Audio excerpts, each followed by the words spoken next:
boop, boop, boop, boo. Boop, boop, boop, boop, boo.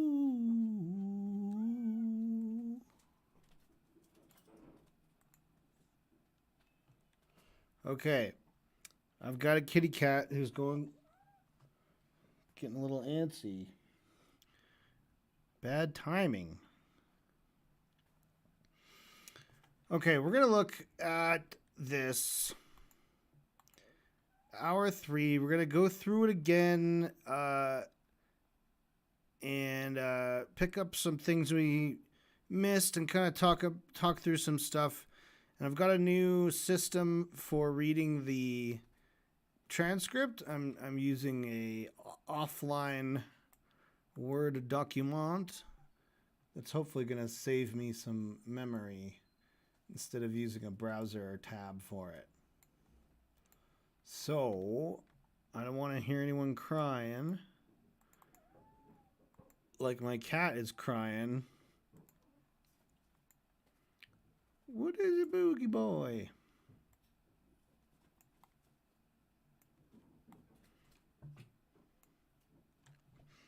What is it? Oh, he's got a butterfly. Ooh, he caught him, or a moth or something.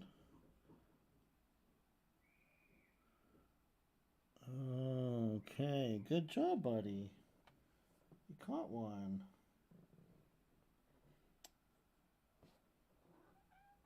Yeah, you did it. All right, before we get into this, I saw something. I want. This tweet right here, or whatever. It works like this. You look the ICE agent right in the face, cell phone in hand, and say, "Identify yourself as a real officer." Then you say, badge number and serial number, because they are playing dumb. Start dialing emergency services. If they refuse 2 times, you call 911 and say, "There's a man here impersonating a cop, and he has a gun." Someone was assassinated by a fake cop. Time for ICE to stop hiding behind the masks. We need to learn who they are. No kings.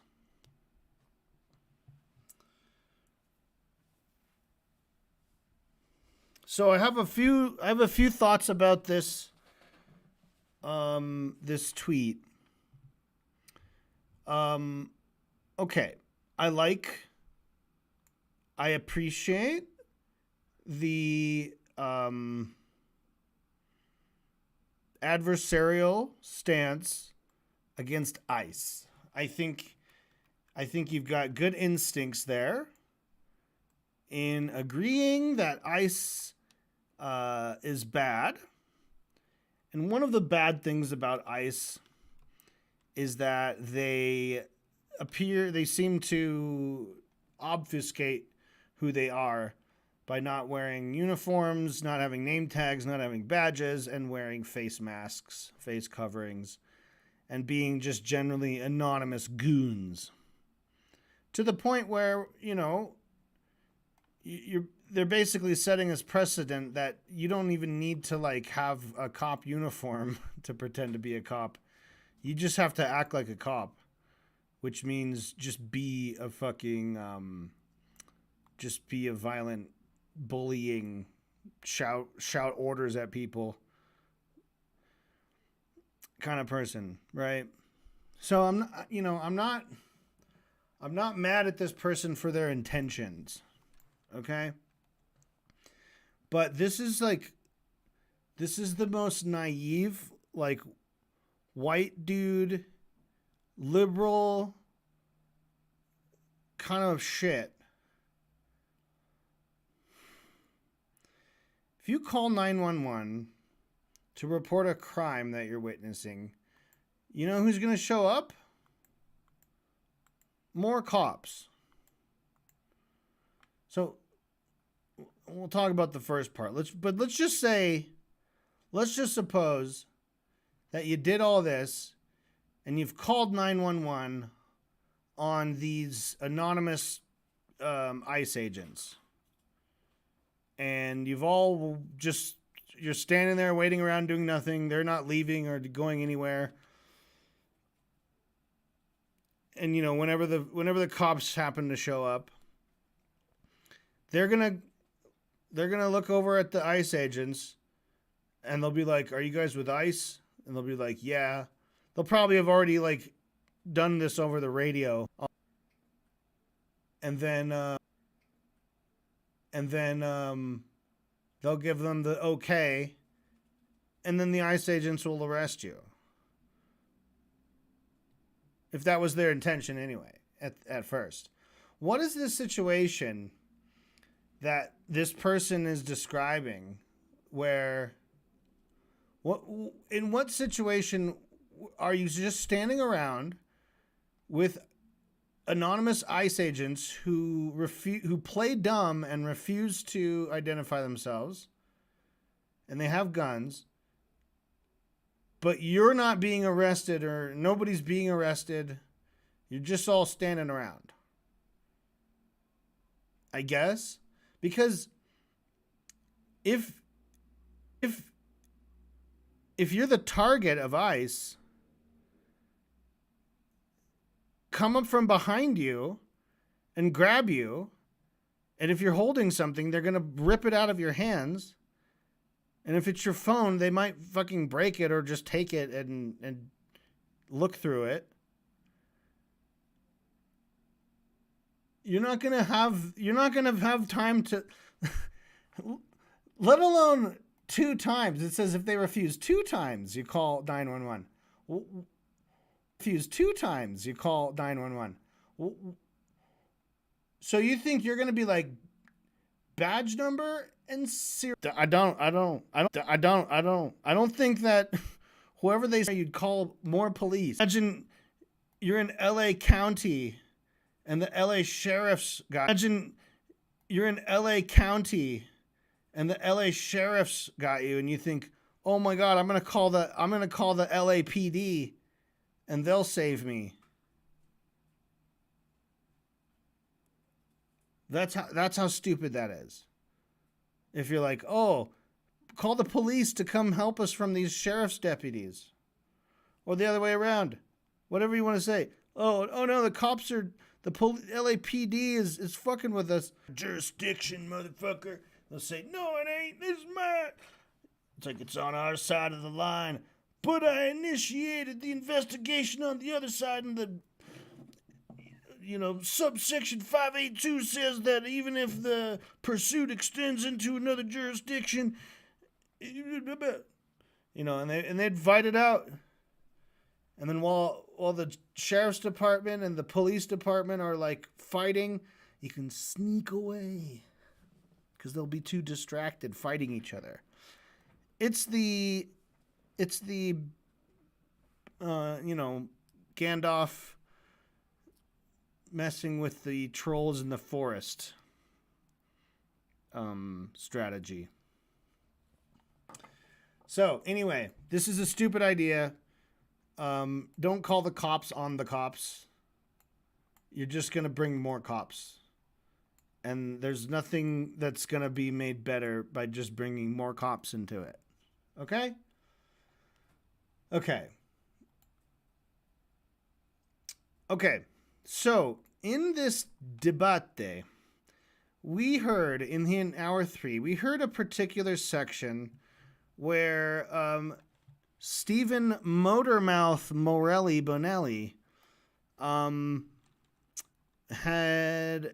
it started reading from a UN document.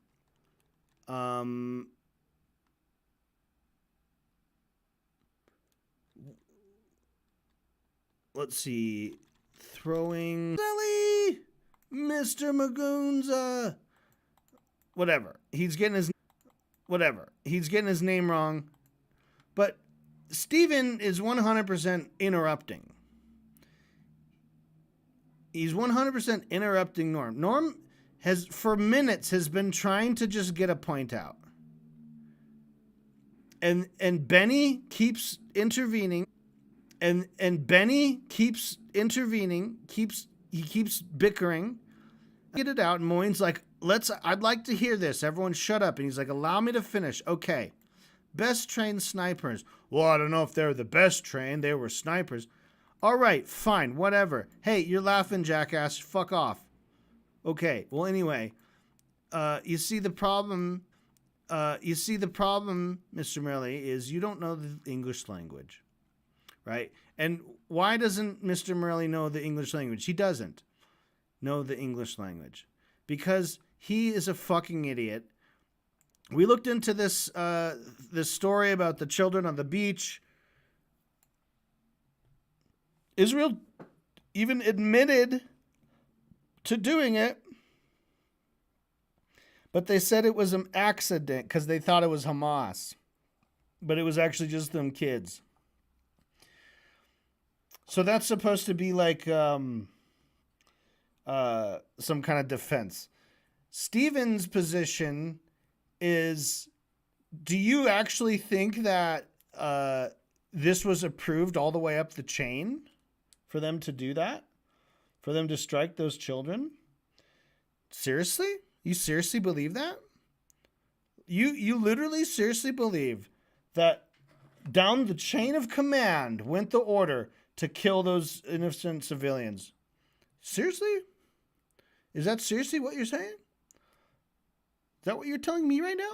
Is that your position about this? Is that was... Because that would be crazy. Because that's crazy. That's a wildly untenable position if you have that position. That's Stephen's whole argument. They spend so much time wasting so much time probing Norman Finkelstein to like give an answer. This is that style of debating that Stephen does. It's asking questions about what the other side believes by setting up usually these very specific binary questions, right? Or these just very like simple questions, but they have to just say them in the most convoluted way. So Stephen asked this question. Well, by the time he's finally able to spit his question out, he says, do you believe that? Do you believe that? Do you believe that? He won't answer the question. He will never answer that question. Because that was a strike. That was a drone strike. So that was approved all the way up the chain. And we're going to kill children today. We're going to kill Palestinian children today. And the other guys are talking, whatever. And then Norm tries to get back to answer the question that Stephen has just asked him. The question again is, seriously, you seriously think that they would do that? Up the chain of command?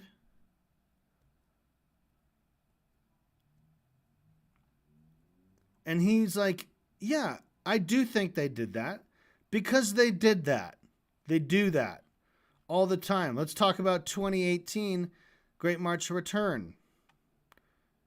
That's how he's going to answer your question, Stephen. Norm is going to answer your question with a story. And that story will just be one of many, many, many examples we could find of Israel deliberately targeting civilians. It happens so much that to claim that it never happens, that's like saying it never rains on planet Earth. And it'd be like, well, it's not raining now here. Therefore, it never rains on the planet of Earth. And you'd be like, okay, well, we just have so many fucking examples of it happening that it's like, where to start?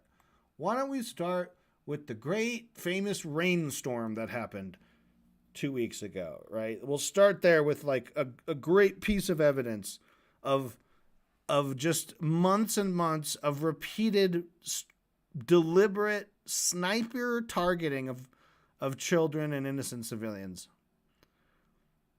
It happened all the time. So they do that.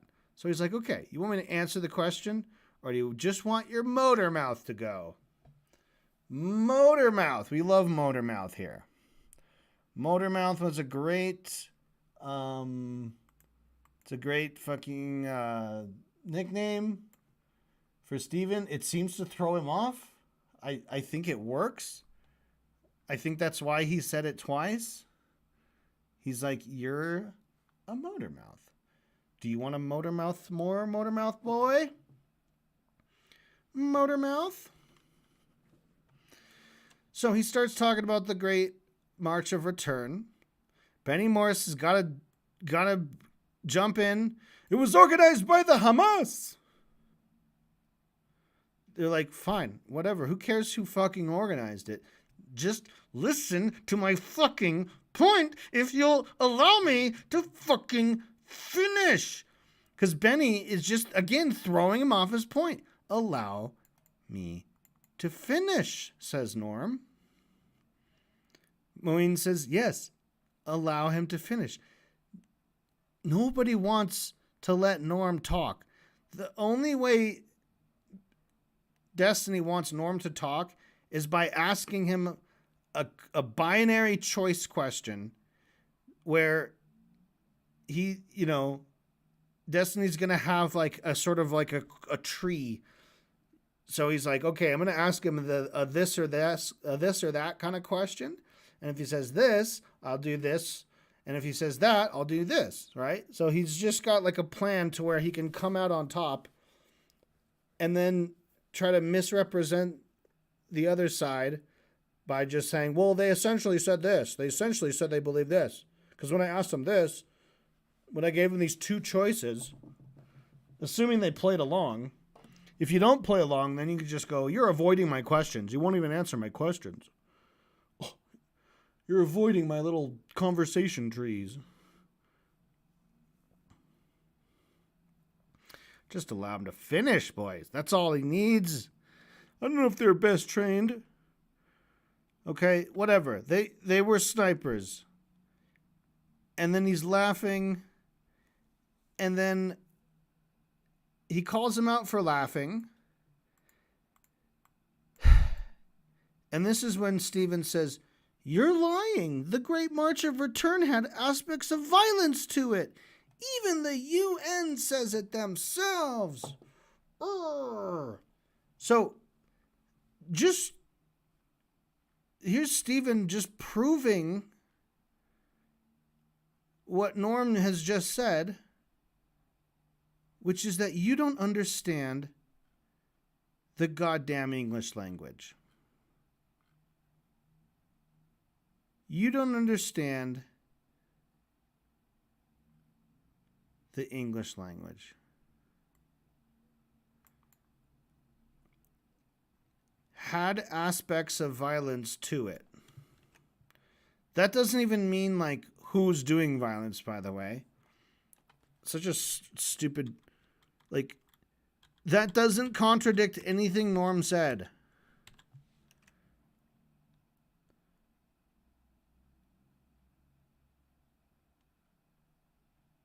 Norm said it was overwhelmingly nonviolent.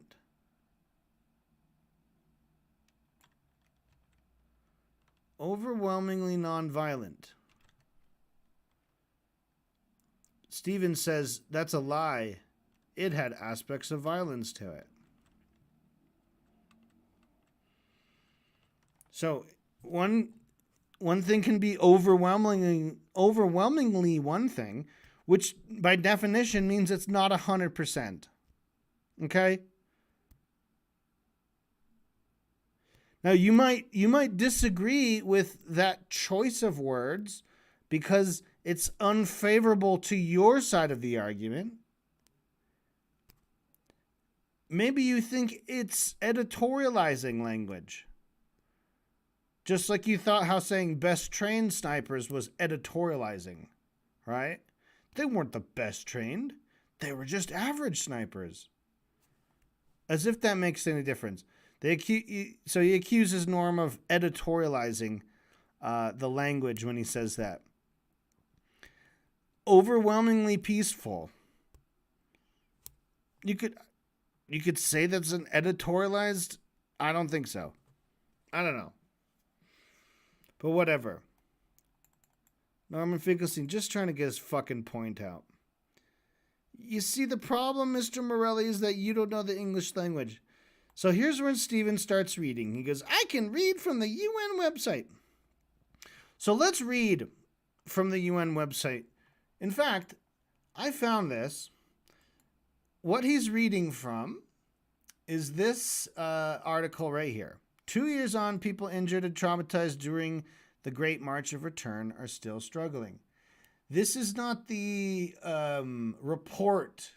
This is not a report of the events of the Great March of Return.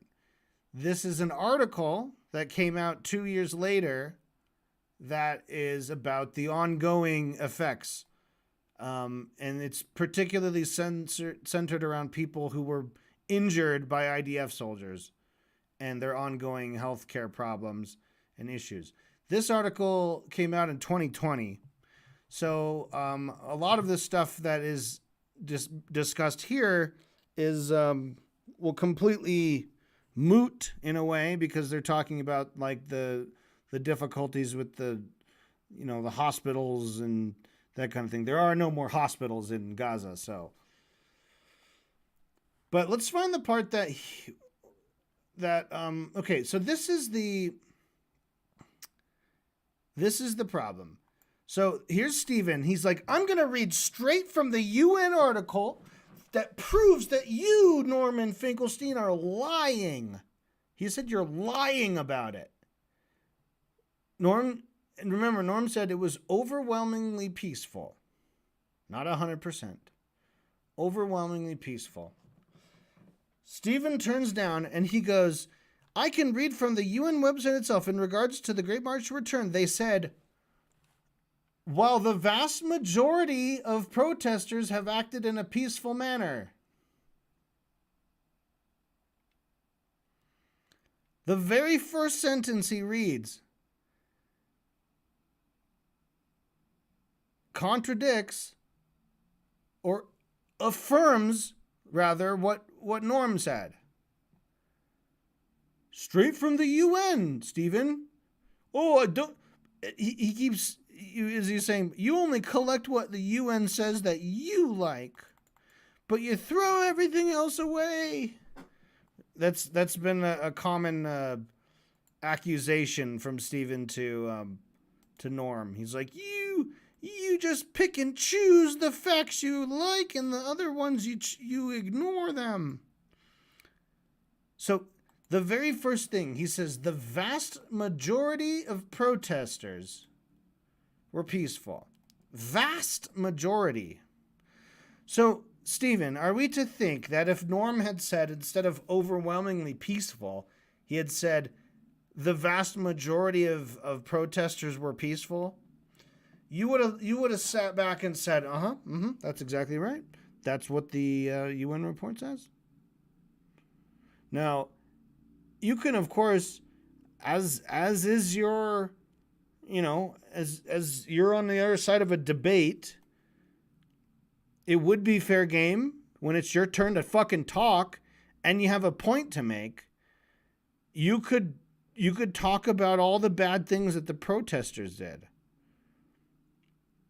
during that time, and talk about how try to argue that they somehow brought it upon themselves to have what was done to them done. Whatever, it's a debate. You can argue that. I would vehemently disagree with you, but I wouldn't be saying that you are just like so fucking out of bounds and inappropriate in terms of like the disrespect for your interlocutors is astounding. I mean, Finkelstein's given it to you, but he still has more respect and decorum. everyone else in that room is, Benny's on the edge.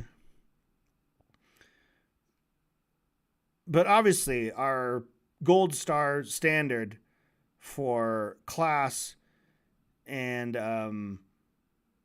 just a real calming presence on the team is, of course, Moeen Rabbani. I feel calm when he's talking. He's a soothing voice. So anyway, let's keep going. What are all these bad things that the protesters did? These bad protesters. Okay, ready? During most protests, dozens. Can you imagine dozens of people approached the fence attempting to damage it? Oh God. So attempted fence damaging. Let's put that one up. Attempted fence damaging. Burning tires. Oh, good Lord. Burning tires. No.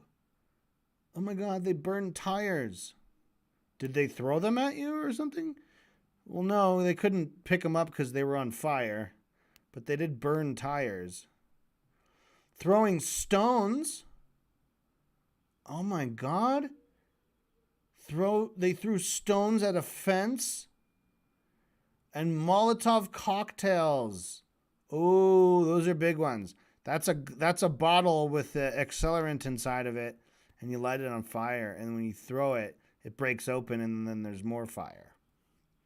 So you threw some fire, like a little burning bottle of fire, toward Israeli forces, flying incendiary kites.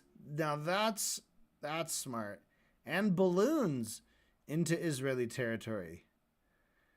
The latter resulted in extensive damage to agricultural land and nature reserves inside Israel and risked the lives of Israeli civilians.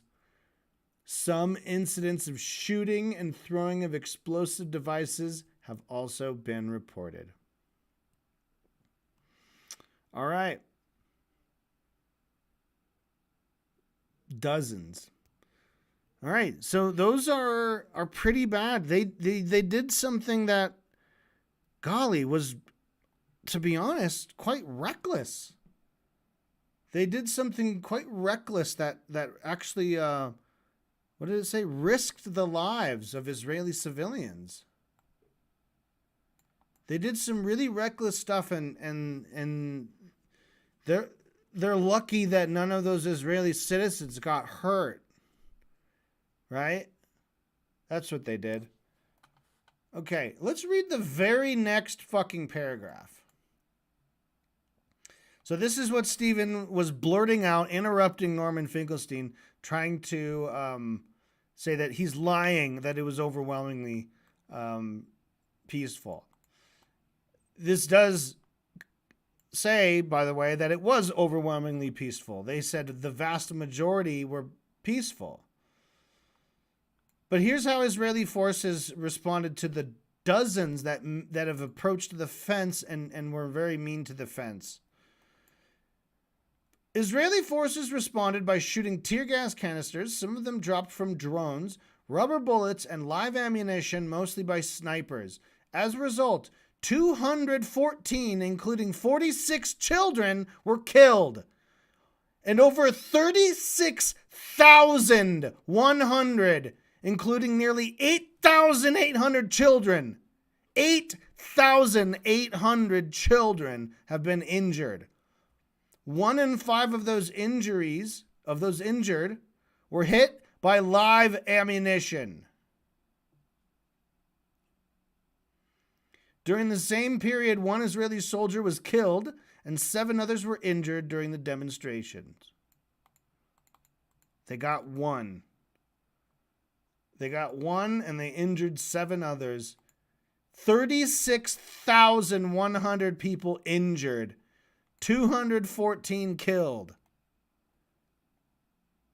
Mostly by snipers.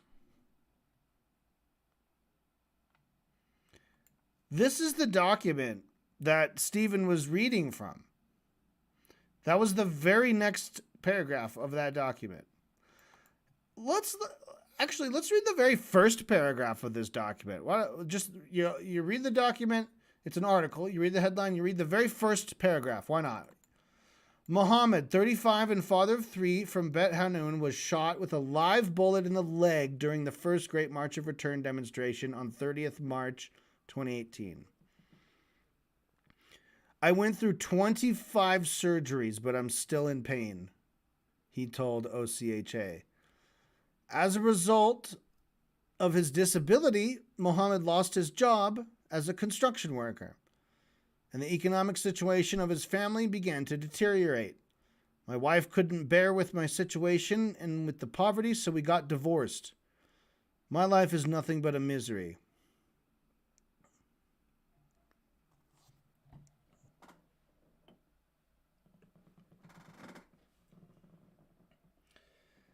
This article that he's referencing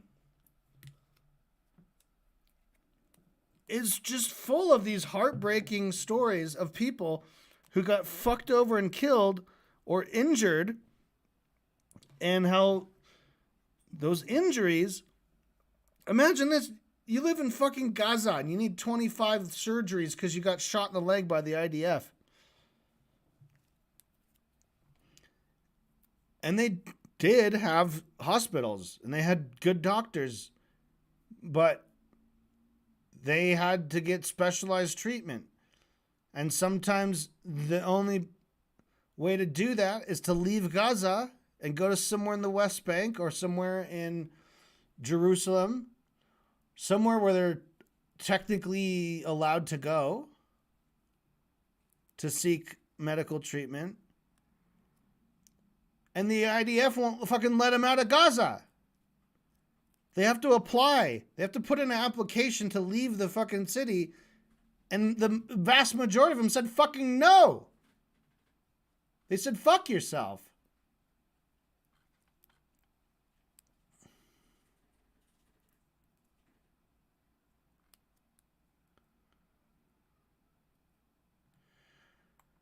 Out of the 604 permit applications submitted for people injured during the GMR, the Great March of Return, only 17% were approved, 28% were rejected, and 55% did not receive an answer in time for the medical appointments. They literally have to, it requires an exit permit from the Israeli authorities if someone in Gaza wanted to leave for life-saving fucking surgery. And hey, 17 out of 100, hey, they let them through. What nice fucking guys, right? What nice fucking guys. Jesus Christ. So Stephen, without any context, without looking through or checking anything that they're talking about, he's already just a fucking disgusting worm of a person. A worm of a boy. The boy worm. But he just gets worse and worse the closer you look at it. The closer you look, the uglier it gets. Okay? Think about that.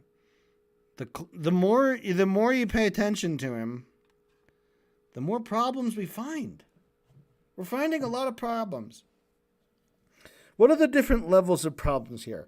First of all, he's a disrespectful fucking piece of shit. Right? Because he just refused to let someone make a point. He thought he got ahead of him. He's like, "Oh, I know what you're going to say. You're going to say the Great March of Return was mostly peaceful, but I got this little paragraph here." Bitch, why don't you read the next fucking paragraph of that fucking document you're reading? You goddamn fuck. You goddamn fuck. He just makes me mad. It just makes me mad. Makes me fucking mad. Makes me fucking mad. Those are just the kids who needed physical fucking treatment. 22,500 children were left in need of psychological support. Oh my God.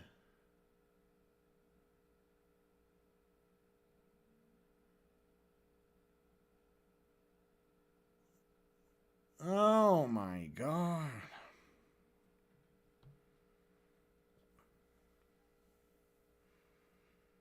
Hmm. Hmm.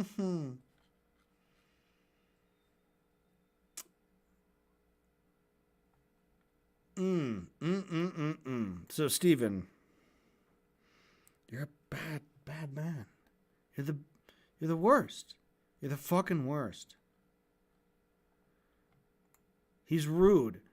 He's interrupting. He reads all of this so fucking fast. Look at that. 4750 to 4819.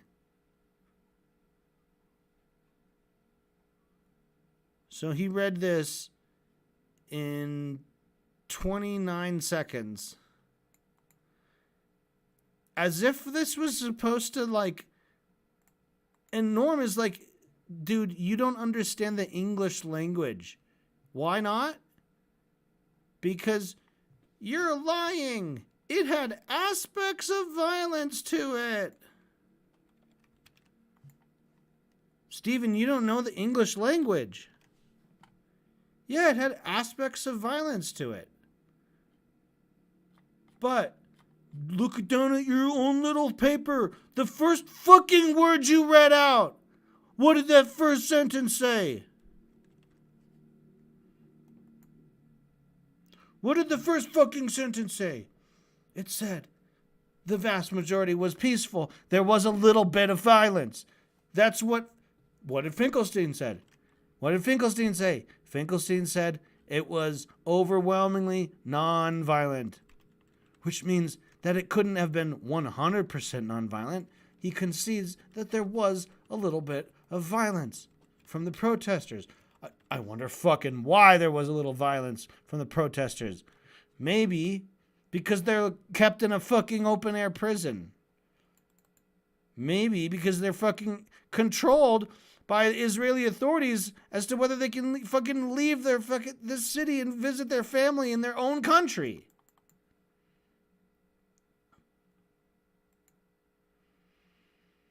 Jeebas. Jeebies. Heebie-jeebies. You're fucking nuts. Absolutely fucked. All right, so there's some other details I wanted to go through. I don't remember right now. Let's go back to the top of hour 3 of October 7th, which starts at 8, with Lex's question at 7:48. Saying, let's move to the modern day. We'll return to history, maybe 67 and other important moments, but let's look to today. In the recent months, October 7th, let me ask a pointed question. And did we ever get this question answered? Was October 7th attack by Hamas on Israel genocide? Was it an act of ethnic cleansing?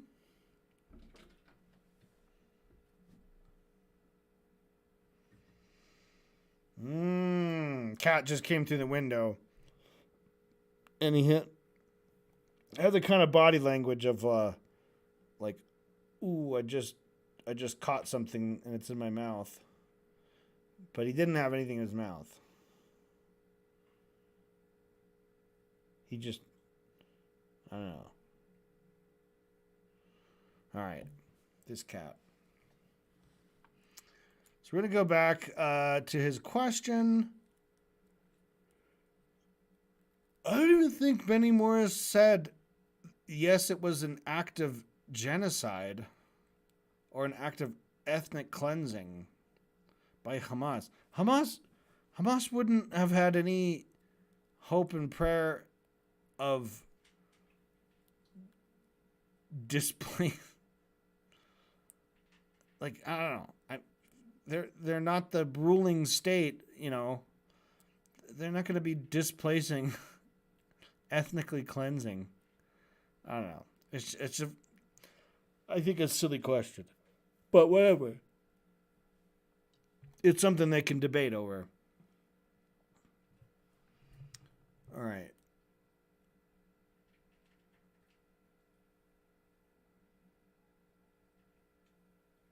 Philosophical moral perspective is it 80s. Um, I think your characterization of that charter as anti-Semitic is indisputable. I think your characterization of that charter as genocidal is off the mark. Murdered all around the world. In Palestine, the Jews are described there as sons of apes and pigs. The Jews are basic people, killers of prophets, and they should. Okay, we read through both of the Hamas charters, the 88 one and the later one, 2017 or whatever. None of them described the Jews as apes or pigs. It didn't say anything about Jews' sons being anything. It never mentioned apes. It never mentioned pigs. It never mentioned monkeys. It never mentioned swine or hogs or pork. I don't know what else to say. If I remember correctly, okay, which is embedded in their charter from 1988, if I remember correctly, that charter is genocidal. It says that the Jews must be eradicated basically from their land of Israel, from Palestine. The Jews are described there as sons of apes and pigs. Now, it didn't say that. It did say that they should be eradicated from Israel, from Palestine. I think in some cases, but I don't think that they actually have like a genocidal intent. It's more of just stop controlling one side and just let Palestinians like return. I don't even know if it had a right of return demand in there. To be honest, we might have to read that again. But I was mostly looking at it for these little claims that he makes, which is that the Jews were described as sons of apes and pigs. That's nowhere in there. I don't know where that came from. Benny is lying until further notice. I'm sorry, Benny, you're lying. You're lying to yourself and you're lying to me. Should not exist in Palestine. It doesn't say that they necessarily should be murdered all around the world, the Hamas Charter, but certainly the Jews should be eliminated from Palestine. This is the driving ideology behind the massacre of the Jews on October 7th, which brought down on the Gaza Strip. And I think with the intention by the Hamas of the Israeli counteroffensive, because they knew that counteroffensive would result in many Palestinian dead, because the Hamas fighters and their weaponry and so on were embedded in the population in Gaza, and they hoped to benefit from this in the eyes of world public opinion as Israel chased these Hamas people and their ammunition dumps and so on, and killed lots of Palestinian civilians in the process. All of this was understood by Sinwar, by the head of the Hamas, and he strived for that. But initially, he wanted to kill as many Jews as he could in the border areas around the Gaza Strip. I'll respond directly to the points you made, and then I'll leave it to Norm to bring in the historical context. That Hamas charter is from the 90s, I think. 1988. 1988, so it's from the 80s. I think your characterization of that charter as anti-Semitic is indisputable. I think your characterization of that charter as genocidal is off the mark. simplistic? And more importantly, that charter has been superseded by a new charter. It, in fact, has been, well, there is a... There is no new charter. There is a an explanation, a statement in 2000 and something, 2018, supposedly clarifying things which are in the charter, but it doesn't actually step back from what the charter says. Eliminate Israel, eliminate the Jews from the land of Israel. In 2018, the Hamas charter, we look at the current version of the charter. It's not called a Whether charter. You're you- calling it a charter. It wasn't. The only thing called the charter is what was issued in 1988 by Yassin himself. Anyway, it makes a clear distinction between Jews and Zionists in 2018. Now, you can choose to dismiss it, believe it, it's sincere, it's insincere, whatever. Insincere is probably the right word. Secondly, I'm really unfamiliar with fighters who consult these kinds of documents No, they're brought before up they in go their on. education system. In the kindergarten, they're told, kill the Jews. They practice with make-believe guns and uniforms when they're 5 years old in the kindergartens of the Hamas.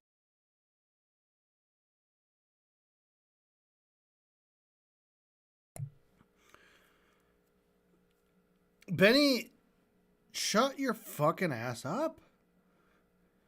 You laid out your point. Moeen sat patiently to listen, and then he wants to respond. Just let him say his point. You're just gonna jump in and be like, yeah, but I didn't say that. Whatever. But now, this couldn't be fucking more bullshit. And I think we talked about this. They're brought up on this in their education system.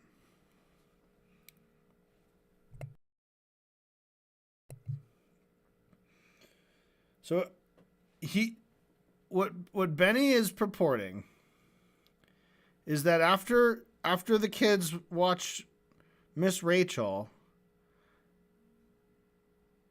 they get their fake guns, and they do pretend to kill the Jews. How do they know who are Jews? By looking at them. By the way.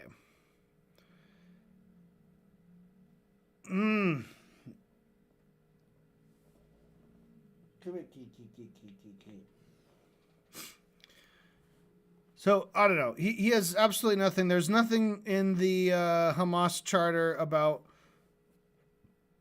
how to conduct kindergarten classes.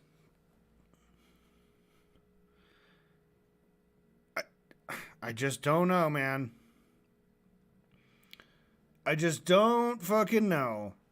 And also, if you want to see, like, fucking gun nut people the way they are with their kids with guns, that kind of shit's all over the USA. They teach kids from a very, very young age to how to handle firearms. Just saying. Just saying. That's definitely a big thing in other countries that you seem to think are all super great. But we're to believe that this is part of standard Gaza education, is to kill the Jews. I mean, if you're gonna lie, might as well go big, right? Yeah, in kindergarten they teach the kids to kill the Jews. Can you believe it? No, man, I don't fucking believe that. Weird, right? Weird how I just don't believe that because it's fucking nonsensical. Yeah. Me too.